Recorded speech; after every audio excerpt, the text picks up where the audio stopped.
तो आंसू गंगा जल भई, यह गाना आप जरूर सुने होंगे। सावन का गीत है, नॉर्मल गीत है, ट्रेंडिंग स्टार खेसारी लाल जी का है।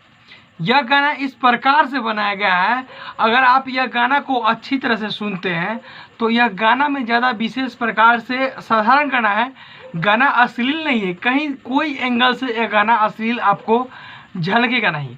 गाना में दर्शाया गया है कि आंसू गंगा जल भइल, यानी भोले बाबा का गाना है, लेकिन इस गाना के माध्यम से पता चलता है कहानी कि खेसारी लाल यादव जी का जो जीएफ यानी गर्लफ्रेंड थे, वो जो खेसारी लाल यादव है उनके गर्लफ्रेंड किसी और के साथ बातचीत पार्क में थे। तो खेसारी लाल यादव जी जैसे ही घर से बाहर गए यानी उस पार्क में, तो अपनी जीएफ को यानी अपनी गर्लफ्रेंड को किसी दूसरे के साथ बैठे हुए बाहों में बाह मिलाकर बैठे हुए थे। तो खेसारी लाल यादव जी चौंक जाते हैं, उसके बाद उन्हें डिप्रेशन महसूस होता है। उसके बाद यह गाना गाते हैं कि भोले बाबा से अर्जी लगाते हैं कि गंगा आंसू गंगा जल भइल, यानी रो रो का उनका बुरा हाल हो जाता है।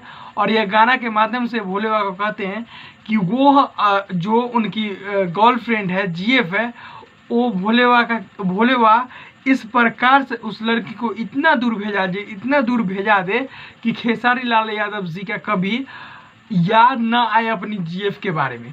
तो आंसू गंगा जल भइल यानी कि आज 5 दिन हो चुका है, यानी कि आज है 22, लेकिन 17 अगस्त के आसपास में गाना को अपलोड किया था टी सीरीज हमार भोजपुरी यूट्यूब चैनल पर, जिसमें अभी 3.4 मिलियन व्यूज़ आ चुका है और 30,000 लाइक्स आ चुका है। काफ़ी अच्छा पारिवारिक गाना है और ज़्यादा अश्लील नहीं है और थोड़ा भी अश्लील नहीं है, इसमें कहानी रूप से दर्शाया गया है।